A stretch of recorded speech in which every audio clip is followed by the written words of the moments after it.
मैं इनसे कहता हूँ 5-6 इंटरव्यू और दे दें और फिर इसके बाद मैं कुछ मुलाकातों की तफसील बताऊंगा। सीनियर तजज़ियाकार हारून रशीद भी जावेद चौधरी के कॉलम के बाद सामने आ गए।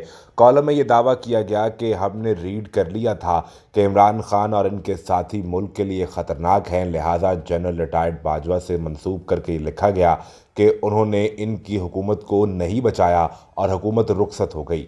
इस पर बात करते हुए सीनियर तजज़ियाकार हारून रशीद ने कहा कि आप कैसे बयान देते हैं। एक तरफ तो आप ये कहते हैं कि मैंने वज़ारत उज़्मा से निकलने के बाद इमरान खान को मैसेज किया और उन्हें कहा कि 2 वोटों का फ़र्क है, आप अभी एक मैच हारे हैं, सीरीज़ बाकी है। दूसरी जानिब आप ये कहते हैं कि ये मुल्क के लिए ख़तरनाक थे, तो क्या आप इन ख़तरनाक लोगों को दोबारा इक़्तिदार में लाना चाहते थे? एक तरफ आप ये दावे करते रहे कि हमने सियासत से किनारा कशी कर ली है और अब दोबारा मुदाखलत नहीं की जाएगी। दूसरी जानिब आप उन्हें ये कहते रहे कि आप पार्लियामेंट में जाकर बैठें और एक बार फिर लोगों को मैनेज करने का मशवरा देते रहे।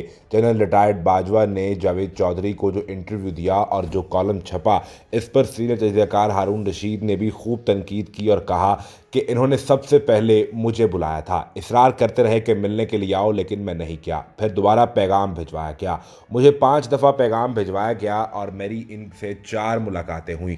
चौथी मुलाकात के बाद मैंने ये अंदाज़ा कर लिया कि इनसे मिलने का कोई फ़ायदा नहीं, क्योंकि हर मुलाकात में ये मौक़िफ़ तब्दील कर लेते हैं। मैं इंतज़ार कर रहा हूँ कि ये 5, 6, 7 और इंटरव्यूज़ दे लें। मेरा आज इरादा था कि मैं तमाम तफ़सीलात बता दूँ, लेकिन अब मज़ीद इंतज़ार करूँगा ताकि ये मुकम्मल तौर पर तफ़सीलात दे लें और फिर इसके बाद मैं उन निजी मुलाकातों का अहवाल बताऊँगा जो मैं नहीं बताना चाहता, लेकिन ये बाज़ नहीं आ रहे और बार-बार इस तरह की बात की जाती है कि जिसका हकीकत से कोई ताल्लुक़ नहीं है। इस पर हारून रशीद ने यह भी कहा कि अगर आप में इतनी ही हिम्मत है तो आइए मीडिया पर बात कीजिए और सामने आकर बात कीजिए ताकि हम भी आपसे सवाल पूछ सकें। इस पर हारून रशीद ने कहा कि इन्होंने पहली बार धोखा नहीं दिया, बल्कि मुशर्रफ की सदारत में इलेक्शन लड़ने पर पाकिस्तान मुस्लिम लीग नून और दीगर जमातों से इमरान खान का इत्तेहाद हुआ और बाद में उसको धोखा दिया और 1996 से उसकी कैरेक्टर असैसिनेशन शुरू कर दी गई। इस पर हमला किया गया, उसको कत्ल करवाने की कोशिश की गई। ये प्लान किसका था इसको छोड़ दीजिए, लेकिन बहरहाल